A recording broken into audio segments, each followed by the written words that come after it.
bienvenue chez Original Manga. Aujourd'hui, on se retrouve pour le premier Quad Neuf de cette semaine. Et pour commencer, je vais d'abord vous parler des sorties Glénat que nous avons reçues récemment et qui datent de la semaine dernière. Et en fait, il s'agit en premier du coffret de la grosse série à sensation que vous connaissez sans doute, Tokyo Revengers. Voilà, donc dans ce coffret, vous avez les 4 premiers tomes.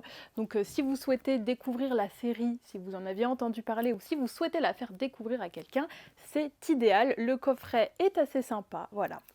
On continue aussi avec le deuxième tome de le super livre, l'animation partie 1 de Dragon Ball, où là on va se focaliser sur l'animation, en fait, le premier portant sur les personnages, et cette fois-ci ça va être l'animation de la série. Ensuite, on continue avec du coup les sorties de la semaine et on commence avec une grosse sortie puisqu'il s'agit du premier tome de Rasputin le Patriote. Et alors pour ce volume-là, enfin pour cette histoire-là, deux auteurs de génie se sont réunis puisqu'il s'agit de l'illustrateur Junji Ito ainsi que de Takashi Nagasaki qui est le scénariste de Monster et de 20th Century Boys. Et donc pour ce tome-là, ils se sont basés sur l'histoire vraie de Masaru Sato qui est un diplomate et qui a été accusé d'abus de confiance en fait par le procureur de la brigade spéciale de Tokyo. Et donc cette bataille en fait qui est ça retrace un conflit géopolitique, et cette bataille va se faire entre ces deux personnes-là. Et donc on va voir un petit peu toutes les magouilles de la justice japonaise et comment cet homme-là, Masaru Sato, a réussi à s'en sortir. En tout cas, j'ai presque fini de le lire et pour l'instant, j'ai beaucoup apprécié cette lecture, donc je vous le recommande. Je vous la recommande, pardon. Ensuite, on continue chez Delcourt Tankam avec Super Heroes tome 7. Donc là, je ne peux pas trop vous montrer parce que c'est pour un public averti. Voilà, c'est déconseillé au moins de 16 ans. Donc pour les petits et les petites coquinous d'entre vous, le tome 7 est sorti. Ensuite, on continue toujours chez Delcourt Tankam avec Sans expérience, tome 4, ainsi que Mon coloc est une gameuse, tome 4 également, suivi de The Fable, tome 11, et là c'est chez Pika Édition, où on va suivre ce Yakuza qui prend une sorte d'année sabbatique pendant son travail en fait, et qui doit, son commanditaire lui a demandé de ne tuer personne et de ne faire aucun mal pendant 1 an et d'aller se réfugier dans une maison de Yakuza à la campagne. Et donc lui, on va voir comment il arrive à s'en sortir, voilà, lui qui a la gâchette facile et qui aime tuer un petit peu n'importe quand.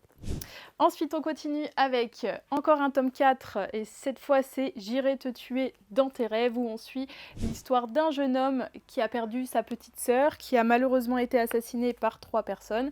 Et donc lui, il veut se venger, et malheureusement pour lui, il ne connaît pas l'identité des assassins, puisqu'ils étaient mineurs à cette époque-là et que la justice n'a pas le droit de, du coup, révéler leur identité. Mais lui, il possède un pouvoir bien particulier qui est de voyager dans les rêves et de potentiellement pouvoir tuer dans les rêves. Donc de rêve en rêve, voilà, il va mener son enquête et on espère on verra s'il arrive à parvenir à ses fins. On continue avec, toujours chez Pika Édition, le tome 2 de MMA, histoire centrée sur la MMA, hein, comme vous pouvez le comprendre au titre, où on va suivre l'histoire de 2 amis d'enfance qui se sont perdus de vue et qui vont se retrouver sur le ring des années plus tard. Ensuite, on a toujours chez Pika Édition le tome 4 de Épouse-moi Atsumori, ainsi que le tome 5 de We Must Never Fall in Love.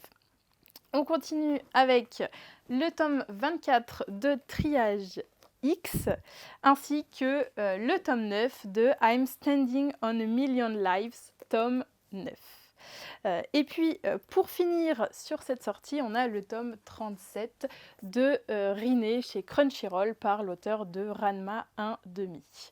Et donc, pour terminer cette vidéo, on termine avec un énorme coffret, puisqu'il s'agit du coffret musical de Zelda. Malheureusement, je ne peux pas vous l'ouvrir car il est blisté. En tout cas, Dès que vous l'ouvrez, bah, ça fait la musique de Zelda et à l'intérieur, vous pouvez retrouver l'intégralité de la série. Voilà. Donc, bah, en tout cas, c'est un chouette cadeau pour les fêtes de fin d'année qui s'annoncent, que ce soit pour vous ou pour quelqu'un de votre entourage. En tout cas, si vous lisez une de ces séries en cours ou que vous aimeriez lire, n'hésitez pas à nous le dire en commentaire. Pensez également à activer la petite cloche, à mettre un like si cette vidéo vous a plu. Et puis, bah, moi, je vous dis à bientôt au 49 rue La Cépède.